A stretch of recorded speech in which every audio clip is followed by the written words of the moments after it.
தமிழ் இண்டஸ்ட்ரியில் ப்ரொடியூசர்ஸ் நல்லா இருந்தால் தான் இந்த இண்டஸ்ட்ரி நல்லா இருக்கும். ப்ரொடியூசர்கிட்ட தான் அனைத்து அதிகாரங்களும் இருக்கணும் அப்படிங்கிறத ஒரு முறையும் நான் வந்து வலியுறுத்திட்டே இருப்பேன்.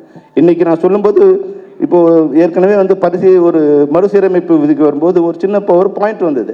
அதாவது வந்து படத்தில் நடிக்கிற ஆர்டிஸ்ட்டோ இல்லை படத்தில் நடிக்கிற டெக்னீஷியனோ அந்த படத்தில் நடித்து முடித்து ரிலீஸ் ஆகிற வரைக்கும் பொதுவான கருத்துக்களை, அரசியல் கருத்துக்களை, மத சார்பான கருத்துக்களை, மொழி சார்பான கருத்துக்களை வெளியிடக்கூடாது அப்படின்னு ஒரு தீர்மானம் இருந்தது.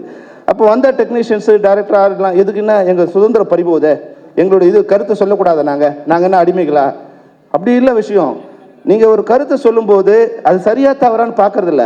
அவர் நடிகனா ஒரு தொழில்நுட்ப கலைஞராக நீங்கள் கருத்தை சொல்லும்போது அது உங்களை பாதிக்கிறது இல்லை, அது அந்த படத்தை பாதிக்குது.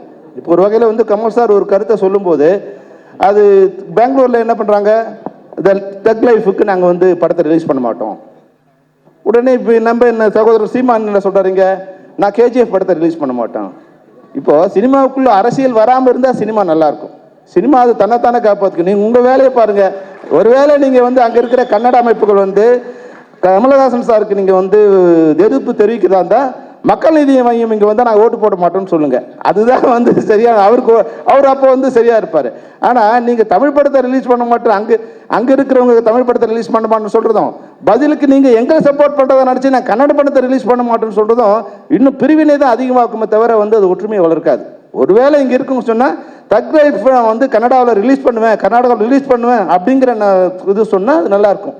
எப்பவுமே அரசியல் வந்து மனிதர்களை பிரிக்கும், சினிமா வந்து மனிதர்கள் ஒன்று சேர்க்கும். இந்த சினிமாவில் வந்து ஜாதி, மதம், மொழி, இப்போ பாருங்கள் பல்வேறு, இப்போ கன்னடாவில் வந்து ஹீரோயின் வந்திருக்காங்க, கேரளாவில் வந்து ஹீரோ வந்திருக்காரு, பல்வேறு மொழியிலேருந்து பல்வேறு மதங்கள் வந்திருக்காங்க. தமிழ்நாடு வந்து பெரும்பாலும் எல்லாரையும் வந்து ஒரு அரவணைச்சு போகிற இது. இந்த இடத்துல வந்து அரசியல்வாதிங்க அரசியல் மட்டும் பண்ணிட்டு இருந்தால் போதும்.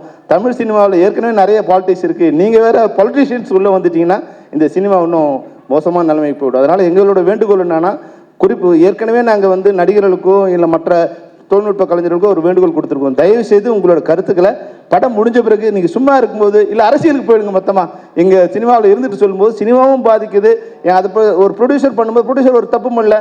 இப்போ இதே படம் ஒரு வேளை கமலஹாசன் சாராக இருந்தால் சமாளிக்கலாம், வேற ஒரு ப்ரொடியூசராக இருந்தாங்கன்னா அந்த படம் அங்கே ரிலீஸ் பண்ணால் இன்றைக்கி வந்து மிகப்பெரிய ஒரு பார்ட் வந்து ரிலீஸ் பண்ண முடியாமல் போகிற ஒரு சுச்சுவேஷன் வருது. இன்றைக்கி வந்து சமூகம் எப்படி இருக்குன்னா ஒரு கொந்தளிப்பான சூழ்நிலை இருக்குது, எங்கே சண்டை போடலாங்கிற மாதிரி காத்துக்கிட்டு இருக்காங்க. அதனால் வந்து இது போன்ற விதிகளில் முரளி சாருக்கு தெரியும். உண்மையாகவே வந்து டைரக்டர் பேசும்போது சொன்னார், இப்போ உதயா பேசும்போது சொன்னாங்க, ஒரு பட்ஜெட் போட்டு வந்து ஒரு பிளான் பண்ணி இந்த படத்தை பண்ணியிருக்கணும். தமிழ் சினிமாவில் இது வரைக்கும் கேஆர் சார் இருக்காங்க, பல்வேறு முறைகள் நம்ம முயற்சி பண்ணியிருக்கோம். நாங்கள் வந்து டைரக்டர்ஸ் யூனியனில் டைரக்டர் கையெழுத்து வாங்கியிருக்கோம். நீங்கள் போட்ட பட்ஜெட் படி, நீங்கள் போட்ட பிளான் படி படம் முடிக்காமல் எக்ஸஸ் பண்ணிங்கன்னா உங்கள் சம்பளத்துலேருந்து நாங்கள் பிடிச்சிப்போம் அப்படின்னு தயாரிப்பாளர்கிட்ட கையெழுத்து போட்டு கொடுத்துருக்கோம். நாங்கள் இது வந்து இந்த 50 வருஷ சினிமாவில் நடக்காத ஒரு விஷயம். இதுக்காக பல்வேறு முயற்சிகள் எடுத்து தமிழ் சினிமாவும் தமிழ் திரைப்பட தயாரிப்பாளர்களும் நல்லா இருக்கணும்னு நாங்கள் பல்வேறு விதமாக முயற்சி எடுத்துகிட்ருக்கோம். இந்த நேரத்தில் வந்து முரளி சார் இருக்கிறதாலும், முரளி சார் கூட இருக்க அவங்க நண்பர்கள் இருக்கிறதாலும், அழகன் தமிழ்மணியோ, கமலக்கண்ணனோ, செந்தாமரையோ, நம்ம பன்னீரோ எல்லோரும் இருக்கீங்க. நீங்கள் வந்து அதாவது ஒரு பிரச்சனையை வரும்போது நம்ம வீட்டில் கூட பிரச்சனை இல்லாமல் எந்த வீடும் இருந்ததில்லை. அந்த பிரச்சனையை வந்து எப்படி சால்வ் பண்ணலாம்னு நினச்சா அது நல்லாயிருக்கும். ஆனால் பிரச்சனை வரும்போது இப்போ ஒரு தயாரிப்பாளர் திருப்பதி பிரசாத் கிட்ட சொன்னோம், சார் வந்து இது மாதிரி வந்து நீங்கள் லெட்டர் கொடுக்கணும் சார். என்ன சார் 6 மாதத்துக்கு முன்னாடி நீங்கள் தானே சொன்னீங்க ப்ரொடியூசர் கவுன்சில் லெட்டர் இருந்தால் தான் ஷூட்டிங் வருவோன்னு சொன்னீங்க, இன்றைக்கி ப்ரொடியூசர் கவுன்சில் ஒர்க் பண்ண மாட்டேங்கிறீங்க.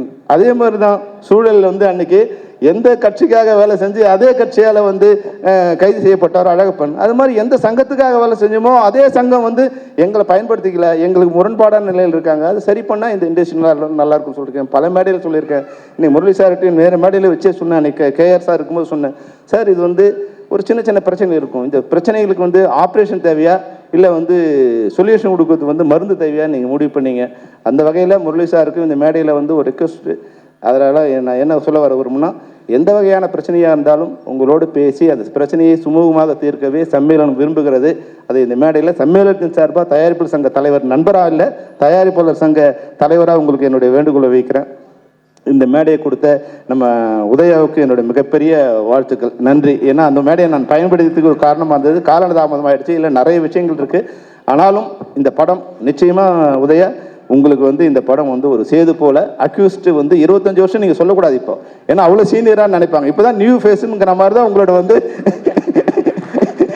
அப்போ நியூ ஃபேஸ்ங்கிற மாதிரி தான் உங்களை இன்ட்ரடியூஸ் பண்ணணும். ஏன்னா உங்களுக்கு இது முதல் படம் மாதிரி தான் எனக்கு தெரியுது. அவ்வளோ அழகாக எல்லாமே சிறப்பாக செட் ஆகிருக்கு.